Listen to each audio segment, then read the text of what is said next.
I see my sister in the audience, and soon she'll come up here with me.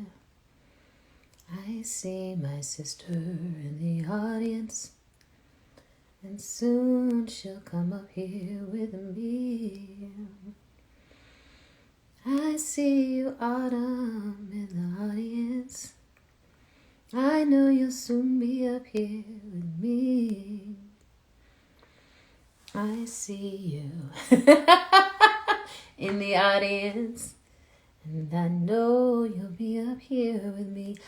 I think on mine there's a little camera with a plus sign. Try pushing that, maybe.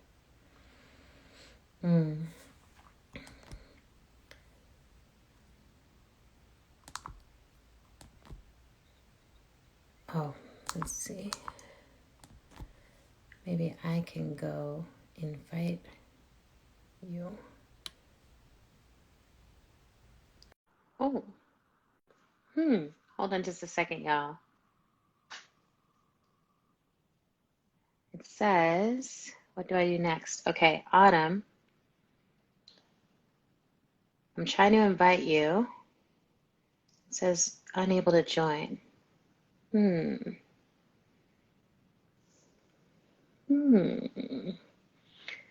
Let's see. Oh, okay. They're saying to scroll all the way back up to the top messages, Autumn, and see if you have an invitation there, and that you have to be on your phone, which I think you are. Oh, I see a request. Not the right person. Sorry, that's a different Autumn. I'm looking for my sister Autumn. She's the only one who's going to go live with me today.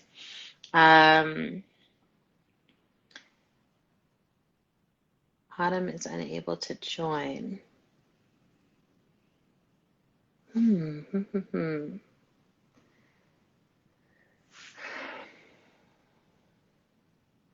Yes, you have to be on your phone. Okay. She's coming soon, y'all. How are you doing? Tell me your moods. We're going to be having a conversation about this book, Holding Change, which just came out before now. All right, I think that I see it. Go live with Autumn. I see my sister coming live with me. Yes! Okay. It takes a whole village of Where are we? comments. We're in outer space, dude. So, listen. I'm like, what's happening? Why can't I do it on my computer? I didn't even know you could open Instagram on a computer. So there we go, right? I thought you could learning. only do a live event on Instagram from a computer because I don't know anything about this. Is my first, in case anyone is wondering. No one's wondering now. This is my first IG live event. I have no idea what's going on. I had even like set up my whole lighting situation really nicely, specifically for a computer screen. So Oh yeah, no. whatever. I'm so sorry to hear that. I put on blue lipstick for you. I love that. I put on bright pink lipstick for you to match my bright pink nails. Let me see. Oh, those nails are fantastic. And my nails my sister. match your hair. They do match my hair. And my hair is covering my headphones. Do you see what I'm doing there? Like, anyway, it's a whole situation. Yeah. Okay, here we go. More blue. Sister. So, I'm here to interview you because you wrote an amazing piece on consensus. In this book. In that book. And I also have the book. Oh, and you're drinking from a mug I gave you. It's all coming together. So I don't think that most people in the world know about this mug. They need to know about that mug. Show them the mug. This is an important just cultural artifact. So for those of you who are Jurassic Park fans, and I mean the original Jurassic Park, not Jurassic World. This is Jeff Goldblum as Dr. Ian Malcolm in, the really epic scene where he's injured himself and he's lying actually in the back of a Jeep. But in this mug, he's lying against a desert landscape. Yeah. And Adrian gave this mug to me several years ago. Because you had to have it. Because I had to have it. You had to have it. I'm using a mug that says reading is sexy, but it's all black, and it only says that when the tea is actually hot, and it's like hot at the right temperature to drink it. That's excellent. So now it's past that, but I'm still going to drink it. I don't care. Don't spit it out. So. And here we are. So, all right. So I have questions for you, right? Centering, grounding. We are here.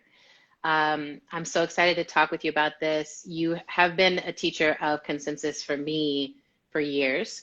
And also, I want people to know that I could have asked you to write about almost any topic that is covered in this book, because you're such a skilled facilitator. And so the conversation that we're going to have, I have some questions for you. And then if other people have questions, if you want to ask a question, you'll need to put it in the little thing that has a Q on it. So there should be a little bubble on the bottom of your screen that has a Q on it. That's the question area. If it's not there, I'm not going to be able to track what's happening in the chat. Right. And je refuse. So, and for those of you who are like, where, it's directly to the right of the add a comment box. That's right. And also, no one else will come on the live with us. It'll just be Autumn and I talking, and then if you send a question. Right. All right. You're not going to get like elevated to. No, you're not going to become the interviewee. Yeah. No. Don't worry about it. All right.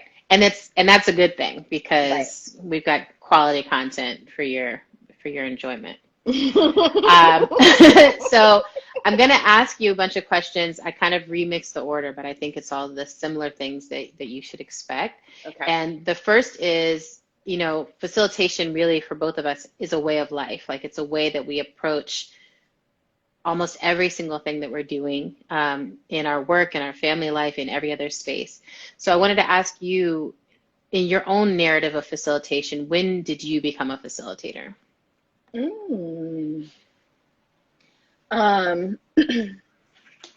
Well, that's a really, I like this question of like, what was are you wondering more like, when did I start doing it professionally, or when did I start like IDing? Yeah, like this is something I'm doing. You're like, I'm doing facilitation. Like, I feel like for me, my story is always like, oh, I was doing it before I recognized that it was something, that facilitation was even a thing. I was like, I'm in it. Right. And so when I tell the story, when I say like, oh, I've been doing this for like 25 years, it's because I'm like, oh, I explicitly started doing it at a certain point in my life, like where I was like, I am facilitating this. Yeah. And I think I came at it sort of an opposite way, in as much as I first like discovered facilitation by realizing that I wasn't doing it through a facilitation fail. And then I was like, I'm going to learn how to do this.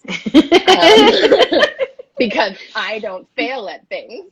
You're like, this doesn't feel right. It doesn't feel right. I mean, of course I do fail at things, but it was like I remember I spent my junior year studying abroad at the University of Oxford in England. And I got involved with a student organizing group there. And because I am an extrovert and a performer, I showed up at a meeting, and there was a person who was supposed to facilitate the meeting who wasn't there. And someone was like, Autumn, you facilitate the meeting. Like, you're comfortable in front of a room full of people. And I was like, of course, I'll be great at this. That's great. And and I was terrible at it. I was like really, really terrible at it. But, it wasn't like clear to me why I was terrible at it. I was just, I mean, in retrospect, I know that part of what was happening was that I was really trying to direct the room towards the outcome that I believed was best.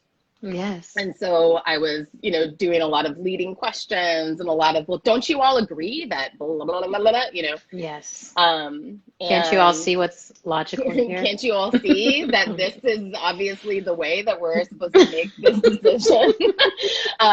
Yeah, someone in the chat is like fireside. That's right.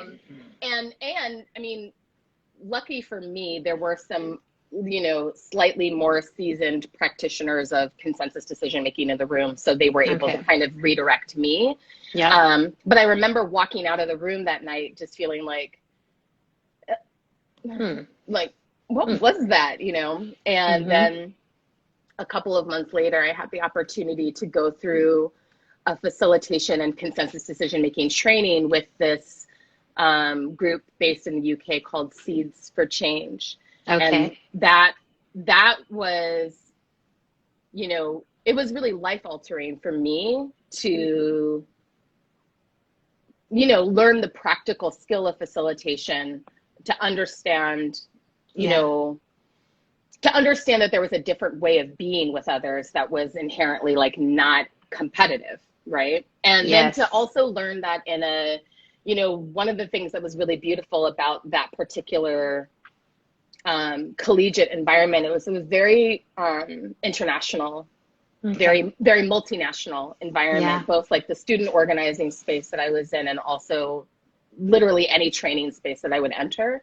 And so it also gave a different flavor and context to how we're learning facilitation, how we're learning consensus, because we're automatically accounting for the fact that there's no one dominant central culture that we are, making default assumptions from, or like we really can't because it's an international space. So,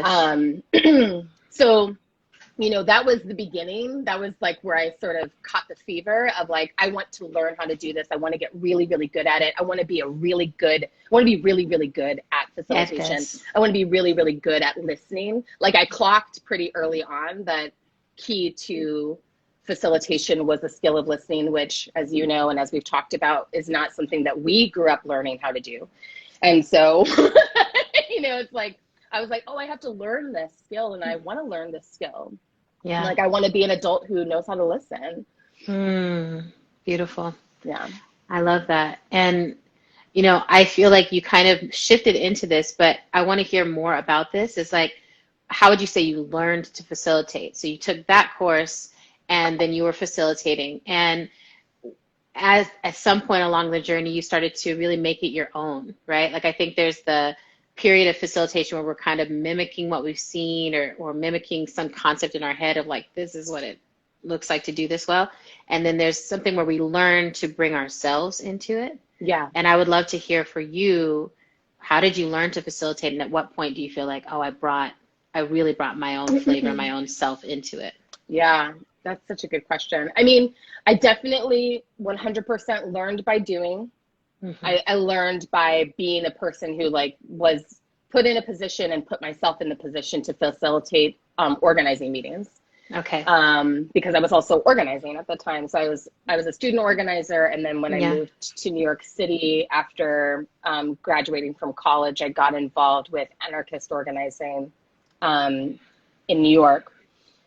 Both a network of organizing groups that evolved at that time called the New York Metro Alliance of Anarchists, and then an anarchist POC network. Yeah.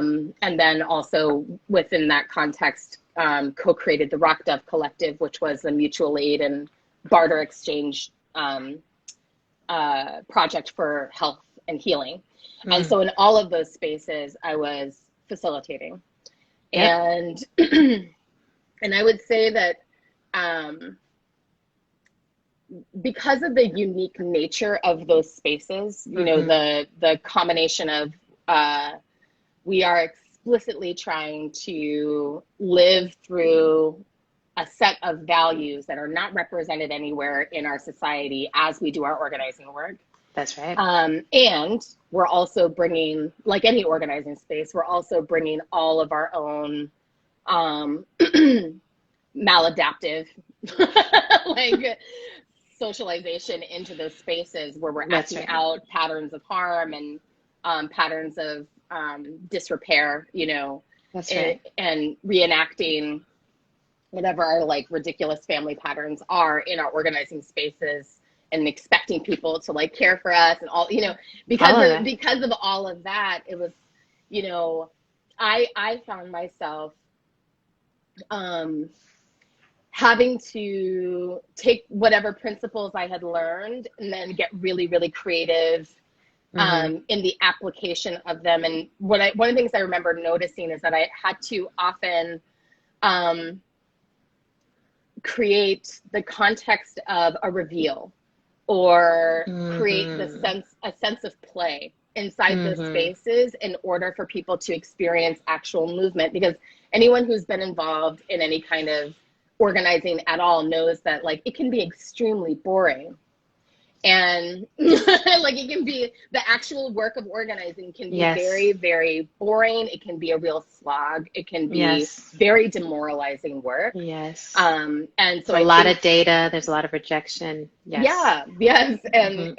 what I think the thing that I experienced in myself is like, oh, I have, in part because of just my personality and the fact that I'm like relentlessly optimistic, and in part because of my theater background and my like, you know, theater and musical theater specifically training, like I can bring a sense of play into a space without losing the seriousness of the content that we're dealing with. That's right. And so I think that's how I found my sort of like, what's my unique contribution? Like, oh, my unique contribution is that I can create a feeling of lightness, play, bring laughter, bring humor, while also still tending to the seriousness of what it is that we're working on. But not really allowing the dynamic of people taking themselves too seriously, which is a big part of what inhibits a lot of our organizing work, right? It's like, you know, we show up and we think that like we're the first people who've ever tried to solve the problem. It's just like a whole, it's a whole dynamic, right? It's so serious. It's a whole serious dynamic problem in movements. And so I think that that's where I really started to find my, you know, and I did things early in my facilitation that like I would not do now, but I feel like were important lessons for me in like the power of play. Like I remember in one of the first like really big convenings that I facilitated, I had attended that same big convening meeting a month prior. I had noticed that the white men in the room just, you know, they could not, they literally would not allow for other voices, right? So there was a lot of, you know, dominating talk, a lot of interruption, a lot of just really, really, you know, problematic behavior. And so when my co-facilitator and I decided that we were going to facilitate this particular session, we created a game. And again, this is not something I would do now. I would not ever do this again. This is not an endorsement. This is not an endorsement. Reflection on something that you learned from. Something that I learned from. But was like at the time I was super proud of this intervention. You like killed it. I would find a different way to do it now. But the intervention that we came up with at the time was a game called Just Try to Get the Facilitators Drunk. And we had these little white cards, and we had a stack of little white cards, and every time someone interrupted someone else in the room, I would walk right up to them and hand them a white card.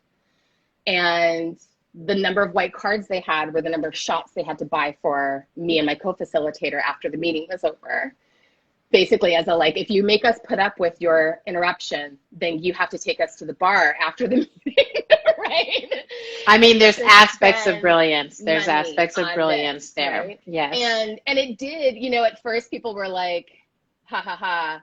And then I would say probably within 20 to 30 minutes, like the white men really slowed it all the way down, because there were certain men who kept getting white cards, you know, like we weren't joking in terms of the, I'm walking right up to you and making it clear that you are engaging in this behavior I just said not to do.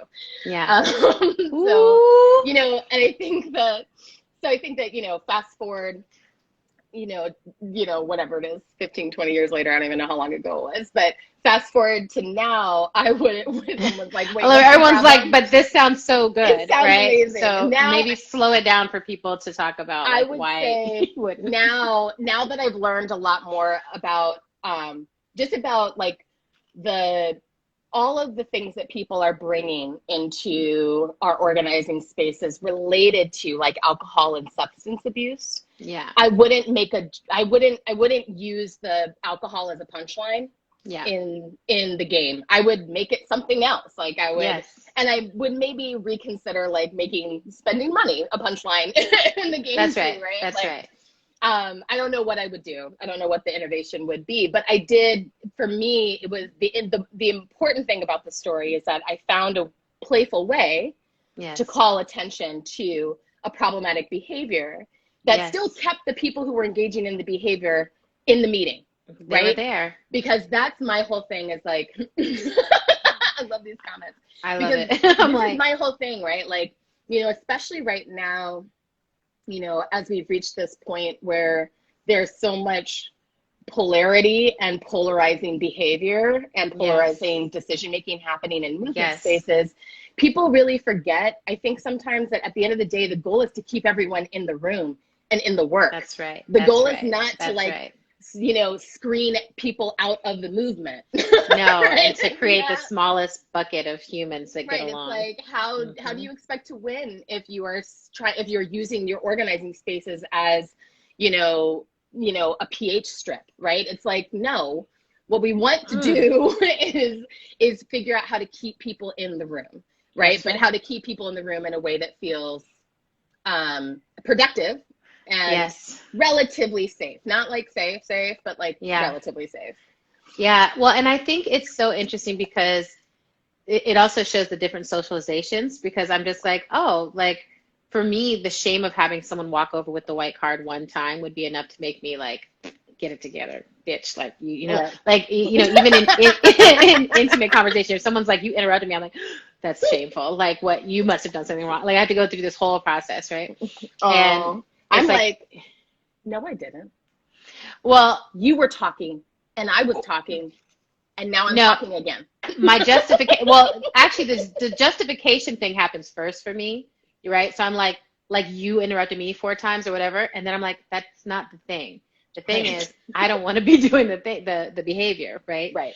But I think I think maybe that's one of the things that has shifted in the movement culture, is that now there's such a shame-based movement culture that it's figuring out how do we bring it back to play. But it's like, there are things that we're trying to correct. There are things that we're trying to figure out collectively, correct with each other.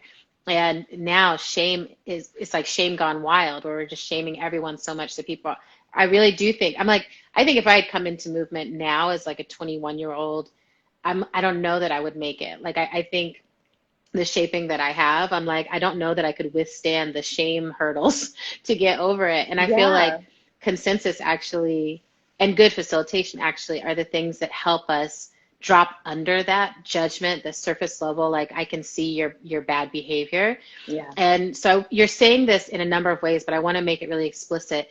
What would you say are the values that you bring to your facilitation, and how have those shifted over the years that you've been doing the work? Oh, yeah. Mm-hmm.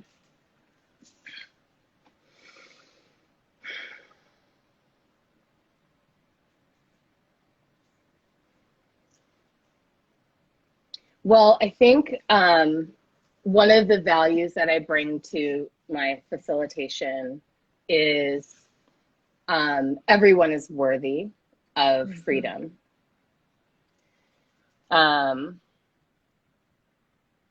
And everyone has the right to be here. Yes. Just because they are alive. Like, that is my belief. So yeah, everyone is worthy of freedom. Everyone has the right to be here. Those are really difficult values to put into practice. So I'm not sitting here saying like, and I am so amazing, I'm making you feel valued and the present. Like, that's not what I'm saying. Yeah. But that's what I strive for, right? So the way that will show up in my facilitation is, that I really pay attention to if an individual is triggering me, right? Yes. And in fact, when when my beloved Maurice and I do our, our anti-oppression facilitation trainings that we do together, one of the things that we talk about is like you have to learn to trust your inner facilitator, but you also have to deal with your inner facilitator. And like inner meaning like when I enter a space as a facilitator, I don't stop being a human being with judgments and reactions to the people in the room, right? Like I was just facilitating a space a couple of months ago where like there was a new person joining a group that I was working with, and I was just like had a total aversion response to this person. Total aversion response. And I could tell you like what things the person said that like, I didn't like. They earned my aversion. Right. But at the end of the day, what mattered is my immediate reaction was aversion.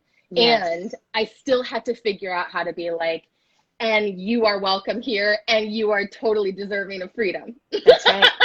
That's right.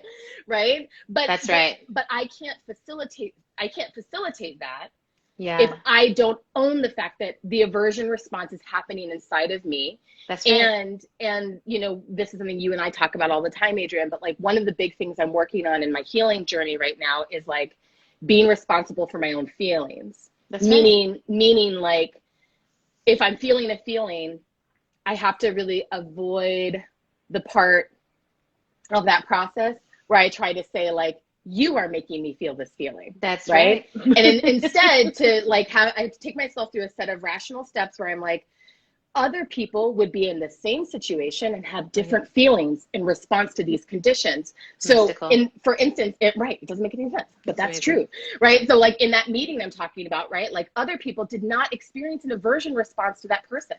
Right. Or some people did, some people didn't. So I had to be like, I'm having aversion to this person. Right. That's right. Not we are having it, right? And it's really easy. It's really easy.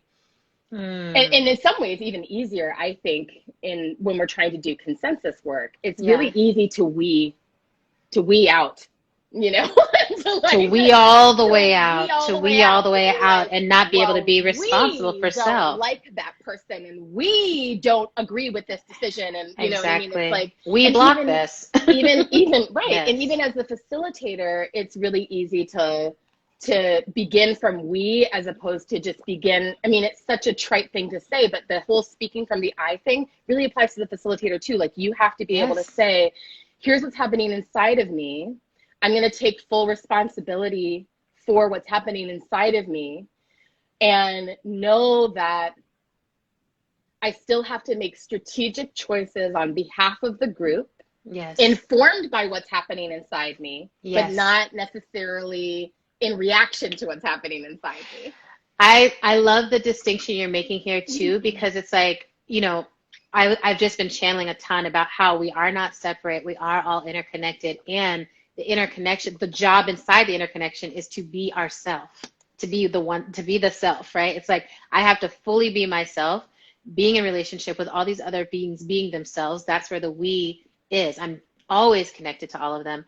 And so what you're speaking of to me is the mindfulness of facilitation, right? Like, this is why I was like, this is a spiritual act. This is spiritual behavior, and at first, it was so pragmatic when I think when we first started facilitating, it's like, I'm just going to do this and this and this and this.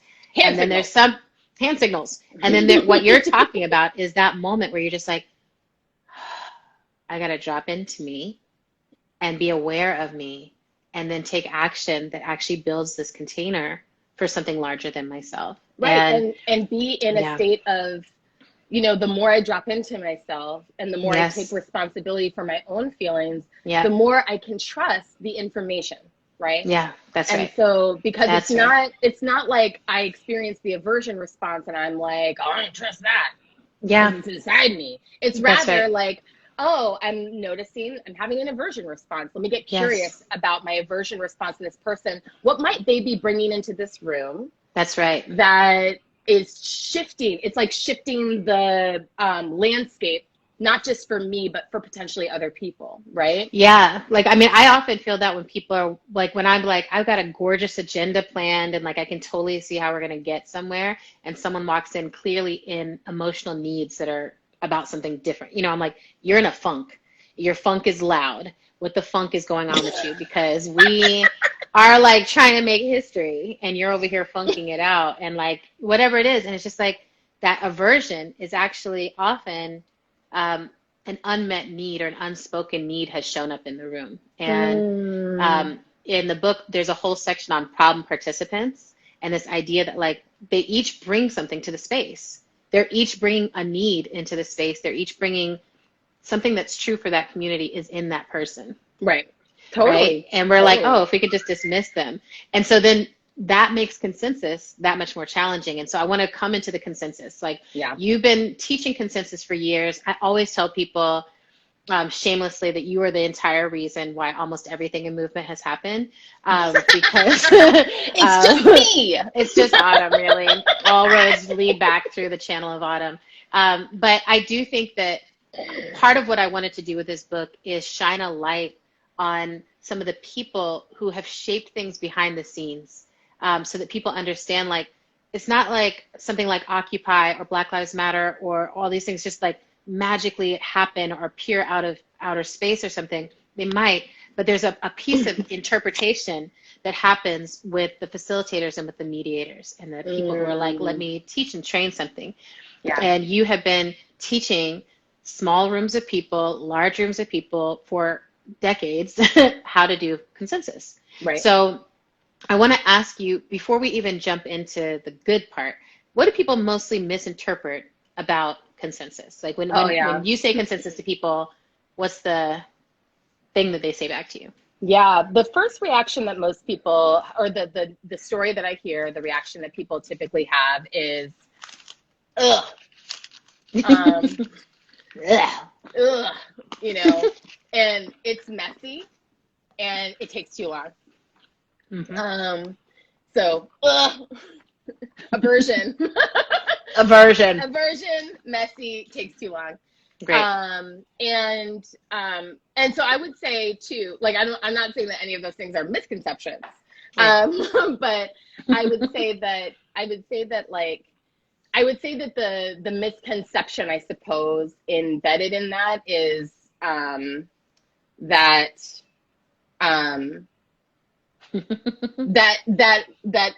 decision making with other human beings would be like anything other than messy and like time intensive.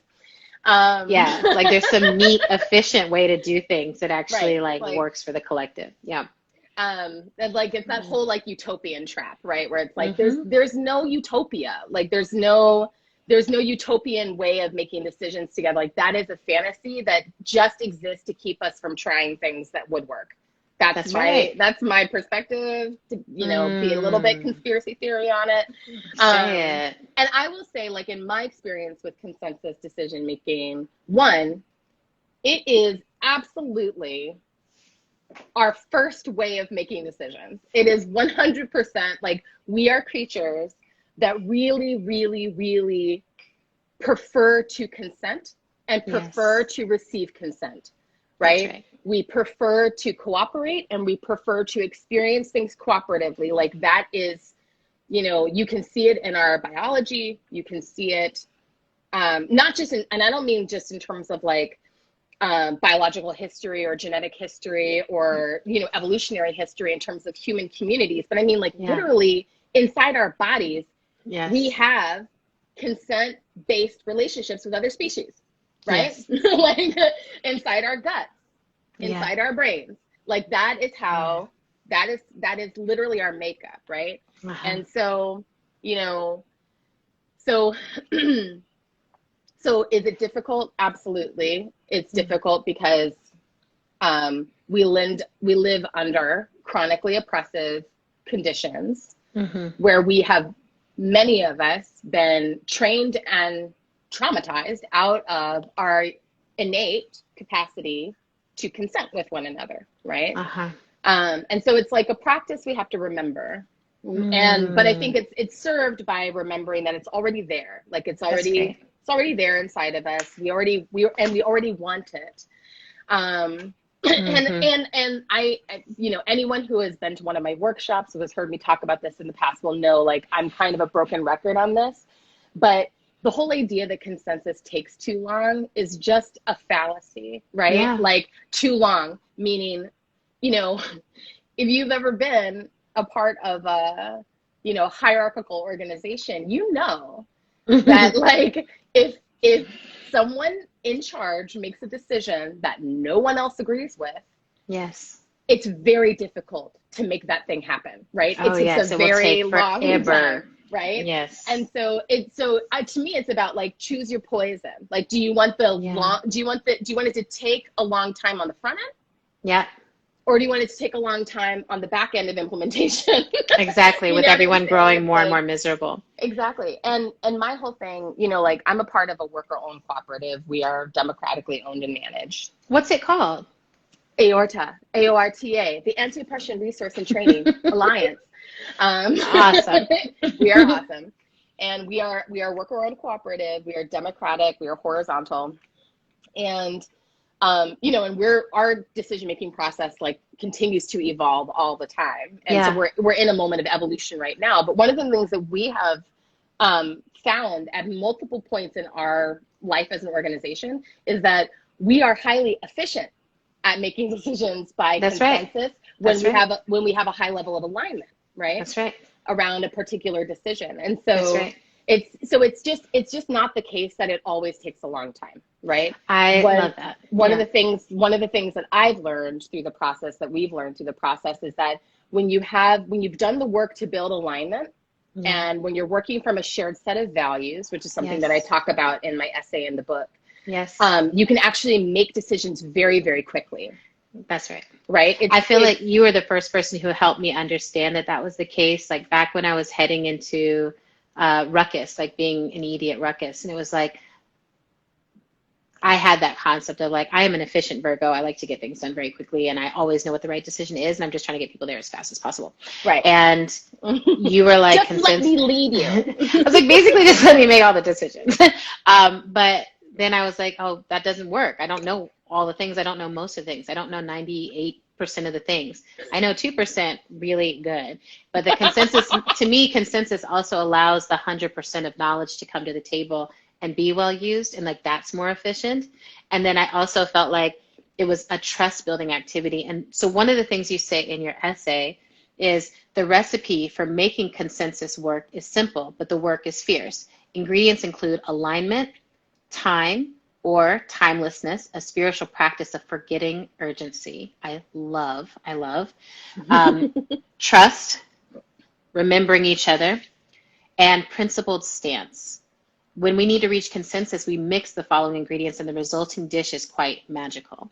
And I want to ask you to just extrapolate on all those pieces just a bit, and tell us, in your vision, what do you think would become possible for our movements if we were all skilled in consensus? Yeah. Okay. So first question first. Mm-hmm. Extrapolate on just this alignment, time, trust, and stance, right? Like that ingredient set. Yeah. Okay. So it's so fun to go back and look at this also. I'm just like, God, it's a great essay. I said smart things, and it's short. One of the things I like about it is a really short essay. I love it, and it's all here. I'm like, oh yeah, this is basically what it is. Yeah. So one of the things I talk about in the essay is that, you know, a big part of what makes it difficult to reach consensus is that we think we're saying the same thing because we're using similar language, but we're not meaning the same thing with the words that we're using, right? No. And we see this all the time in movements right now, right? Because, like, you know, my favorite is, like, everybody's using the word intersectionality. Everybody. And I'm like, none of y'all know what that word means. Like, no, it's not like an intersection in the streets. Right. It's not like you're like, I'm an intersectional person. It's like, no, that's not what the word means. So that's not what it means. So I love it. anyway, I'm a little bit of a stickler for definitions, but I do think that in some regards, this is an important point. Yes. That, one, if we don't actually, it's what Tanya Lee talks about with principled struggle, right? If we don't slow down and learn first, and pause, do the reading, do the actual work to understand what we're talking about, and make sure that we are all on the same page about what we're talking about, then we're not going to meaningfully agree. That's right. Okay. And when we don't meaningfully agree, like if we think that we've agreed, but we didn't actually, then that is going to create the conditions for a lot of chaos later. Yes. So that's what the alignment is, it's the right? crack in the foundation. Yeah. Right. The piece around time is, I think about, I think we exist under racial capitalism, right? Which has the way that we have all been, socialized to relate to time under racial capitalism is primarily through the lens of, fear and productivity. Yes. But it's not the only way that time operates, right? And it's not even the oldest way that we might think about time, right? It's actually a very recent way of thinking about time and thinking about how we use time. And so the invitation in the essay is really just to consider, first there's a practical consideration, which is like, what are we actually going to be able to accomplish in the time that we currently have to work with, right? That's right. And where I see a lot of groups struggle and fail in trying to use consensus is, essentially just biting off more than they can chew, right? Like we have 45 minutes for this consensus process. So. Right. And it's like, and you have 45 minutes and you don't even have all the people in the room who would actually need to be there in order to be able to make the decision, right? It's right. Because sometimes that's the other issue, right? Is like, we have to pause and, this is related to the extending trust piece, but we have to pause and recognize, like, if we are or are not the people to make the choice. That's right.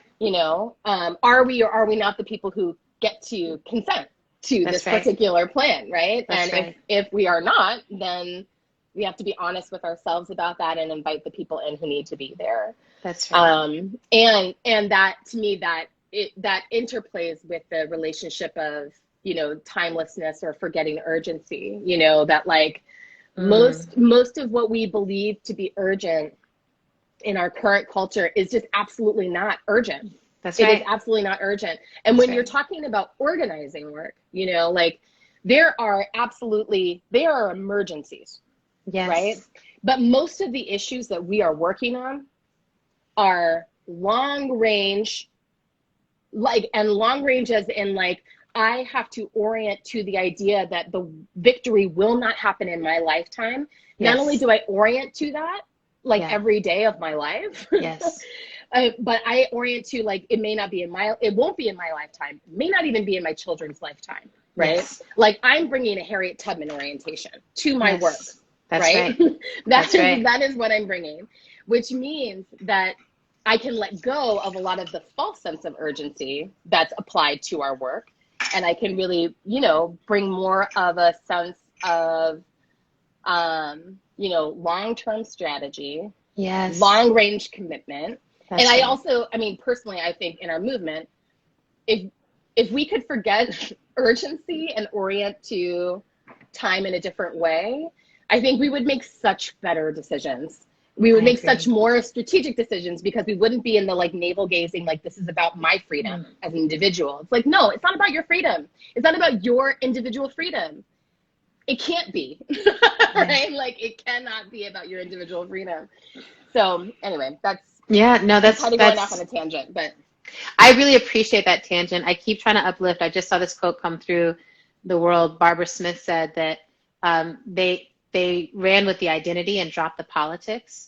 And it feels really relevant in this moment, right? Because a lot of the urgency is also driven by like an urgent individual need to have our identities recognized in a particular way, which political understanding will tell you only a political revolution will lead to the identity the wholeness, the belonging, the being cared for, the being a part of something that we're actually all longing for when we say, I'm a this, and this. Right. And it's like, yes, but I don't want to sit in the suffering of that. I want to sit in a politic that organizes such that all of those things are liberation points. And it was just such a like, and I think consensus actually is one of the ways in the present moment that we can practice all getting to show up with all of the different shapings and oppressions and everything else that has happened, and actually practice being free and on the same level with each other, right? That it's like what we all bring to the table, it matters. It gets to like not flatten out, but it just gets to all be of a level, right? It's like if someone comes in and says, I deeply disagree with that, and here's the politic of that, we all get shaped by that politic. It's not like that person just gets to win. And so I want to bring you back into that principled stance piece and like what unprincipled versus principled stance looks like in organizing. Yeah. Well, so the line, I think the key line here that's in the essay is that you cannot meaningfully agree unless you've meaningfully disagreed. Oof, I love that. Say it again. You cannot meaningfully agree until you have meaningfully disagreed. Yes. Yes. And please, everyone who is watching, listening, feel free to like, just take these words and bring them into whatever corner of your life they may be medicine for. Yes, let it be a seed. I know for myself, this thought has been medicine for a lot of parts of my life that needed that medicine of understanding, like, oh, like, I want to know. I want to know what it means to fight with you. I want to know what it means to struggle with you, because unless I know that we can struggle and resolve it, that we can fight and then hold each other, then I can't trust your yes. Yes. Like, until I know where your no is, how do I trust your yes? It's another way of thinking about it. It's really about boundaries, right? Because I want to make the connection here between consensus, consent, boundaries, and stance. So I'm here. I'm with it. Here we go. So consensus is fundamentally about finding the place where you and I can be in consent about how we are moving forward together, right? Yeah. In order to be able to do that well, you have to be clear in what are the boundaries of what you are, I'm a full body yes to, and I'm actually a full body no to. And here's the place where I can be kind of porous. I can be moved. And I have to know that for myself. We have to be able to show up fully to a conversation and be at ease with the fact that like, I have yeses, I have nos, and I have places where I can be moved, and so do you, and so does every human being, right? In order to be able to step into that struggle, we have to be able to hold a stance that really honors the fact that in my body, I have a yes and a no. That's right. Right? In your body, you have a yes and a no. And there is no shame in the yes and the no, right? I mean, shame can cover it. Yes. But in and of itself, there's no shame. Yeah. And so that to me is where the ability to sort of like to honestly assess myself and to have an honest assessment of you and of other people who are in the process, to know that like, I'm not going to hold back. Yeah. And I'm also not going to overextend. When we think about principled stance, like I think about it from a body standpoint, where it's like my stance that where I can be in principled struggle with other people is the stance where I'm neither cowering and protecting myself, which means usually I'm withholding something. Right. I'm not protecting myself, but I'm also not like overextending and trying to, manipulate others trying to aggress on others, right? That's right. I'm staying in myself. And that is what enables me to know if I'm consenting and if I have consent. That's right. I love that. And I really love that you brought the body into all of it, because I think that we forget the body. I know when I think about like what value has shifted for me in facilitation, I think I really used to facilitate the brains in the room, and then Yeah. slowly shifted into facilitating the bodies and trusting that the bodies are constantly communicating. The body is where we feel distrust, where we feel togetherness. And I wanted to ask you that question. It's like, why do you think we so easily forget the body in facilitation? And what has engaging the body made more possible in your facilitation? And I know that you've also been doing a ton of somatic work alongside of the facilitation work you do. And so just anything that wants to flow into that. Yeah. Like there's a traditional way of thinking about facilitation where it's bifurcated, where it's like the facilitator handles the process, so the group can handle the content. Yes. And and I think that that's the way that most people, when they're initially trained to do facilitation, they're trained to think of it that way, is that like, I'm doing the process so that the group can do the content and they don't have to worry about the process and blah, blah, blah. And, you know, of course, like with all these things, like there's a grain of truth in it, in as much as ideally, if you're holding the process well, then the group can trust that it's held and they don't have to necessarily be trying to hold it with you. Yes, yes. Or overhold it. But I think that like the intervention for me that's related to the body, and it's again something that Marie's and I have talked about in the workshops that we teach, is the idea that like the process is the content, right? It's like the process is what, like what is happening between us is what's happening, you know. Right.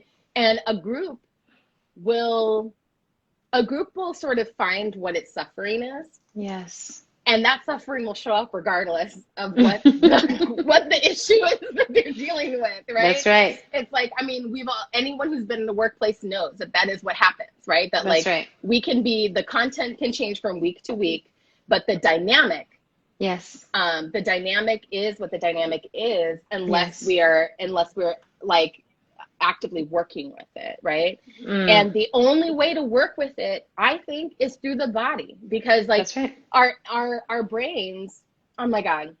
I mean, I love brains. I love brains. I think it's so cool that evolution produced something like a brain. Like, I mean, wow. Outstanding. I have to say, I just started a few, okay, not just started, but like a couple of years ago, I was doing this book that I've never been able to finish because my life. Oh, but I love you so much. Other Minds. Oh, yes. The Octopus, the Sea, and the Deep Origins of Consciousness. Just a plug for if you're interested in brains. This is about like how octopi, basically developed similarly complex brains, but through a completely different process. Anyway, brains are great, but. And yet, like, there's a bifurcation in, again, I really like that word. Bifurcation, so helpful. Awesome. It's like, it's a large part based on or caused by, you know, the way racial capitalism forces us to dissociate our minds and bodies, right? The dissociation is, you know, basically helps us stay productive inside it. It also helps us survive it, all the things. But it means that our brains end up becoming a place where we go to hide from our emotions, right?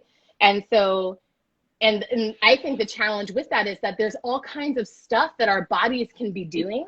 Yes. And our emotions can be happening without us ever having to think about it, because we're hiding up here, you know, or over here, like it's not up or down. And so I think that the body is where all of this stuff, like my body, your body, if we're in the same space, our bodies together, like that is where the things are actually happening. Our brains is where we can kind of go to be offline from our bodies. Yeah. And also to like make meaning and stuff, you know, it's like, we're making a meaning about this, but you know, like I will often be in a room where I'm like, oh, you're thinking about trusting each other and you're saying you're trusting each other, but you're not trusting each other. Right. You're like, you didn't land. Like that part of actual trust is not happening with, you're waiting for someone to prove themselves as trustworthy, which is very different from extending trust Right. to human beings who are going to make mistakes. And often waiting for them to prove their trustworthiness based on some sort of scale or standard that you've never actually articulated outside of your mind. Right? Exactly. Exactly. Love. And so that where for me it's like it's not, I don't subscribe to the idea that it's all that we work with the body over the mind, but rather that because the body is where so much of this stuff is happening, and because of that bifurcation that many of us have learned as a coping mechanism for living under chronically oppressed conditions, then we basically have to find a way to, to find like one way in or another that ultimately supports us, like weaving it back together. Right. Yeah. And for some people, and I think about this a lot as a survivor myself, and as someone who facilitates a lot of spaces. Anyone who's facilitating a space is facilitating a space with a survivor in it, right? That's right. At least one.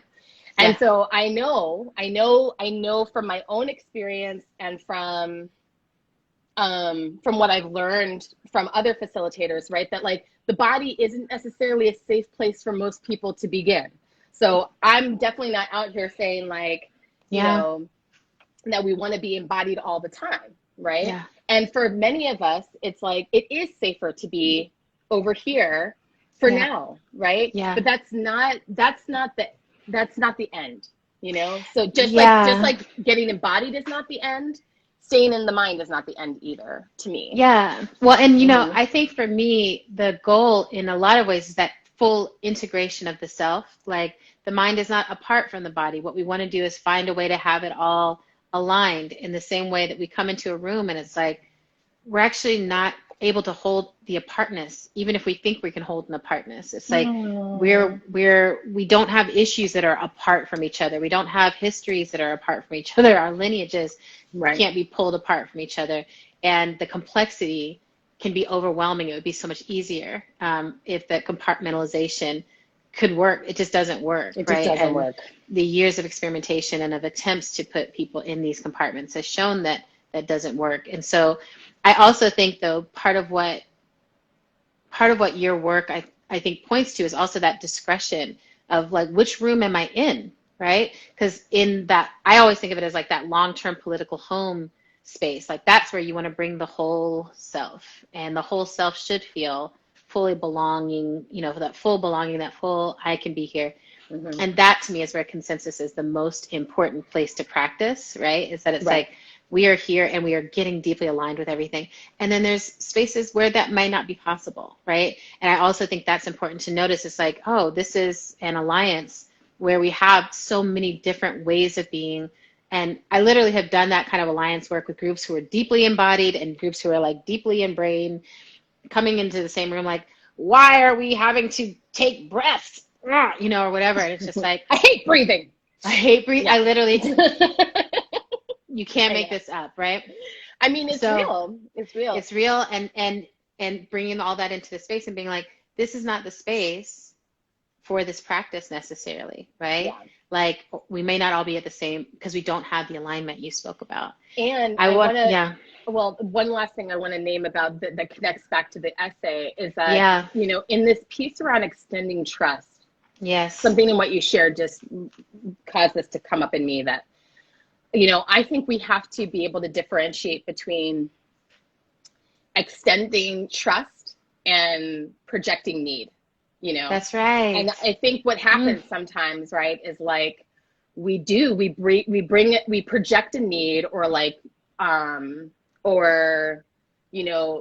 put a need into a space that can't be met by that space.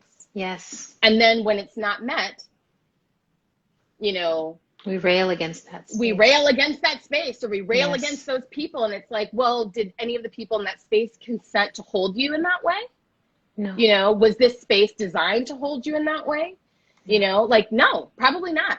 Yeah. And it also in the book, in Tanya Lee talking about principled struggle, principled struggle is like one of the key frameworks for me right now in my work, right? Yes. It's like, And this idea that like not every space is for the thing that you are bringing. And That's you right. do have to, it's again, taking responsibility for your own feelings and recognizing that like you have discretion to decide what you bring into the space. And if you bring something into the space that the space is not for, that doesn't mean that anyone is harming you.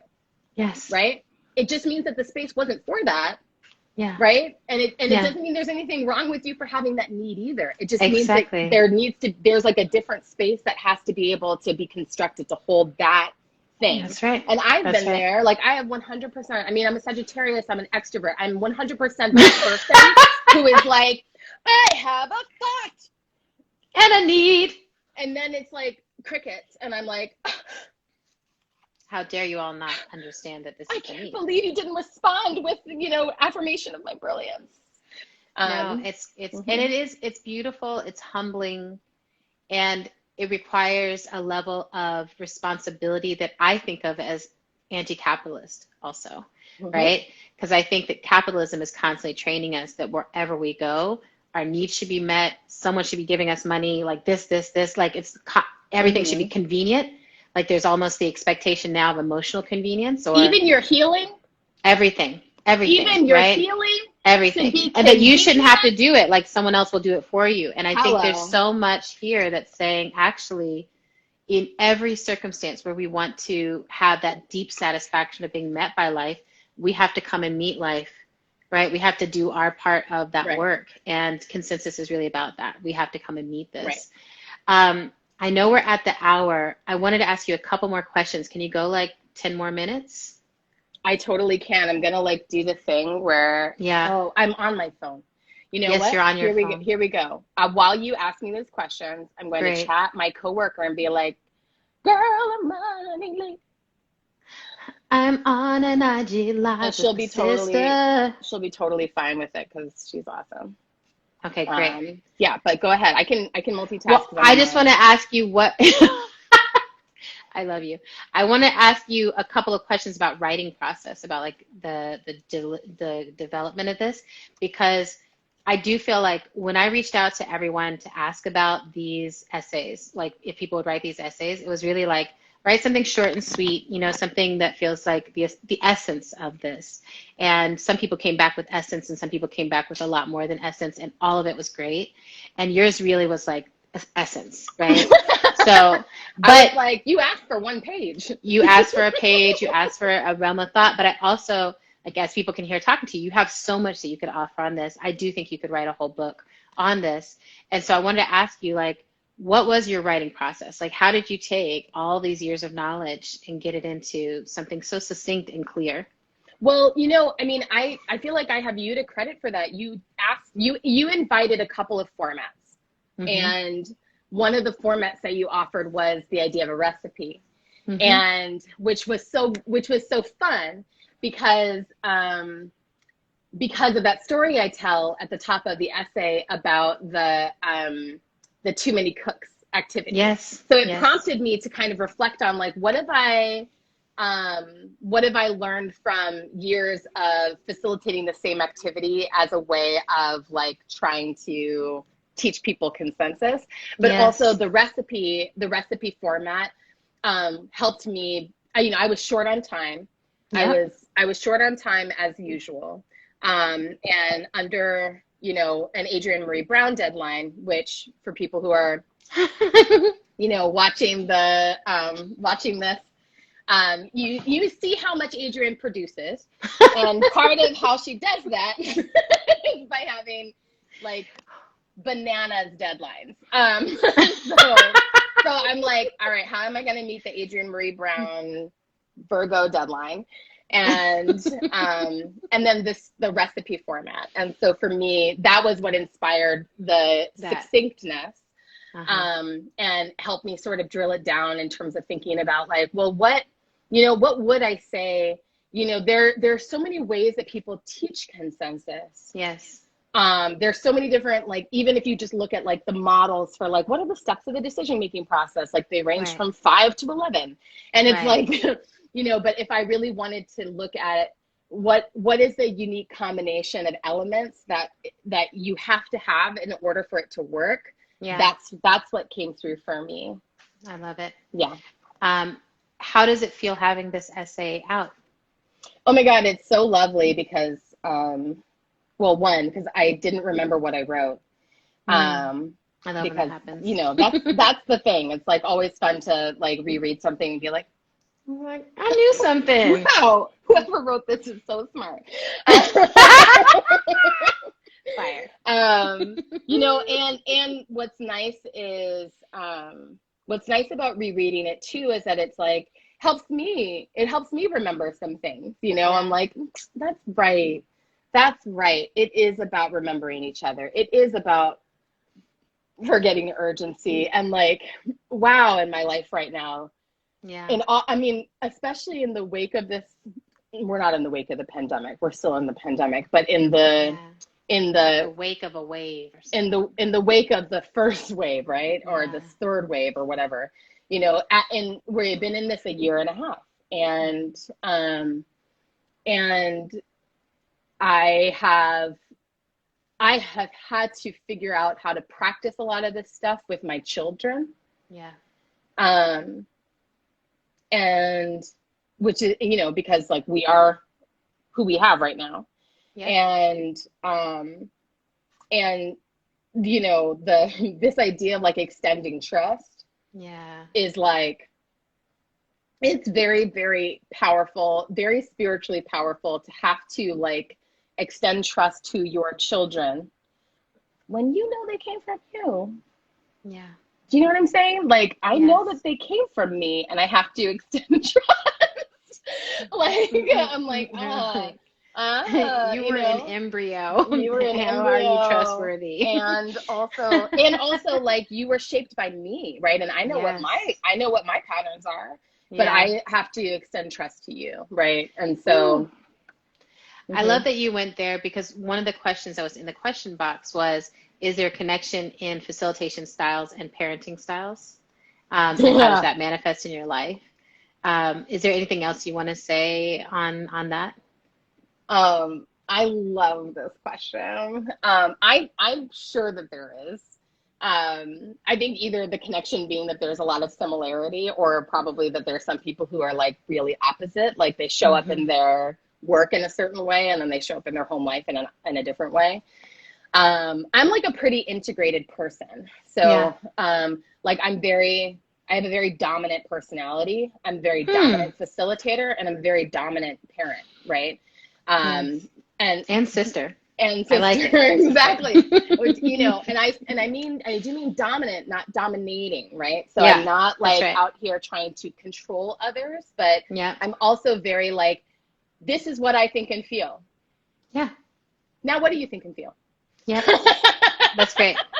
And I think that that's, you know, as a facilitator, I think where that serves me is that, you know, when I'm facilitating a group, typically, unless some shit is going down in my life that's making me really have a hard time facilitating, typically a group will know that I've got it, right? Yes. Like I am very in control of the process, and folks can really know that, like, they can trust that I'm holding it, right? Yeah. I've only had a couple of moments really in my career where it's like, I don't have it, and it's usually because of personal crisis. And similarly with my children, you know, like I'm not an aggressive parent. I'm not scary. I'm not like overly controlling, although they would say that I'm overly protective, but whatever.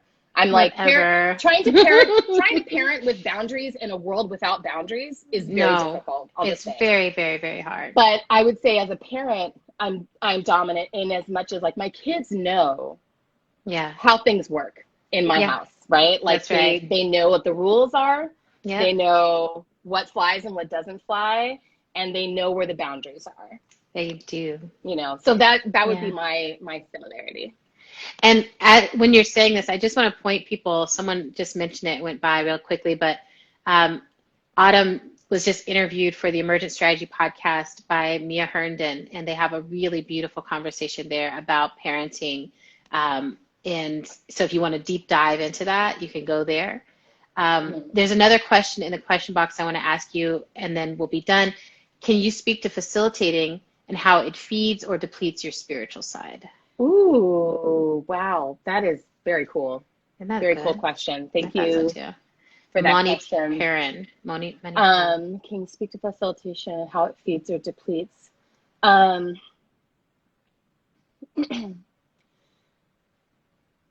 I would say facilitation, I often do find, I experience it as a spiritual practice. Um, I really do. I mean, it's been different in the last year of virtual facilitation. Virtual facilitation is not the same experience in my experience as being in a room of other people, like being embodied with others. There's a lot that's wonderful about virtual, but there's a lot of limitations too. I do experience it as a spiritual practice. I would say though that I also do experience it as depleting. So I don't necessarily think of like spiritual practices as things that are always feeding me. I think that in some cases, some of our spiritual practices, by necessity of like what they are, can take a lot from us. Yes. And and I do think that I'm probably in the camp of people who, like, because of the way I facilitate, I think it can be kind of it can deplete some of my resources. I think that's true for a lot of Black and brown women. I think that, like, one of the things that we miss in movements generally is like how often Black and brown women are holding these spaces and how much it takes from us to hold these spaces. That doesn't mean that I don't find joy in it. It doesn't mean that it doesn't nourish some part of me. But the fact that the fact that it's spiritual doesn't mean that it's not depleting. I love that. When I first came into facilitating, my visual was that each person there had a tie to me, a tether, like was connected to me and was pulling me in different directions. And my job was to be balancing. And so it was no wonder that I felt deeply depleted from that framework, right? I was just like, oh, I am literally being pulled around the whole time. I feel like for a period of time, I found a way to make it energizing. And it was that I only took clients that I felt really excited by, so that the whole time we were doing it, I was like, holy shit, we are making like the most exciting things in history happen. Brains. Wow. Yeah, I was just like, I'm excited by the people. I'm excited by the purpose. It's climate justice. It's Black liberation. It's, it's so clear. The thing that I find depleting now is that there's a lot of people who don't seem to be there focused on movement. They don't seem to be there focused on those long-term goals. I feel like a lot of people have come into the space who need to be politicized. And I'm like, until that politicization happens, facilitators are having to do double, triple, quadruple duty of trying to hold a space for some movement to happen in spite of all that lacking common ground.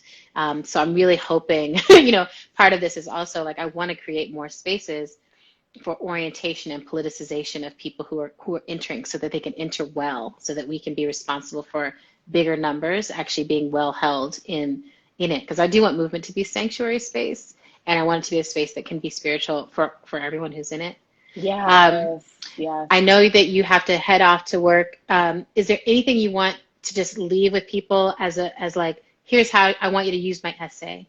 Like, here's how I want you to use this as you move forward, I guess the one thing I would say is, like, try it with your friends first.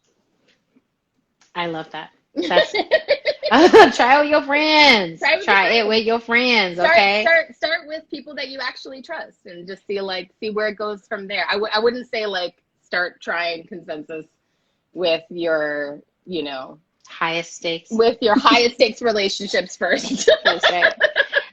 No, practice, and see, because when you see that it works, it's really compelling to keep trying it. Exactly. And we always say it's very nerdy but true, that the more decisions you make together, the more decisions you have to make together. Oh, it's so cute. You're so adorable. Thank you so much for making time in your day to do this with me. Oh my God, thank you for giving me my first IG Live experience, and also for including my work in your beautiful book, which, see how succinct the whole book is, people? The whole book is succinct. The whole book is succinct, and it's very useful. So, and it comes, if you order it from AK Press, it comes with a cute little journal. Absorbs. Yeah. Adorable. The journal is goals. Tomorrow I will be on here with Alexis Pauline Gums, and I know it's going to be great. We're basically going to swim through breath and breathing, and then Makani Thimba on Thursday and Adaku Uta on Friday. So it's just a stellar week. I love all of those people. I know. Well, this is what I'm realizing. More and more of my work is basically just like, I love people who are smart, and here is what they are smart about. And that's my book. What was I going to say? Oh, I'm saving all of these lives. So if if someone you know needs it, you can pass it along. You can send it to them. They'll all be in the Holding Change IG series. Awesome. All right. All right. Love you. Bye. Thanks, everybody. I pushed the button. What is the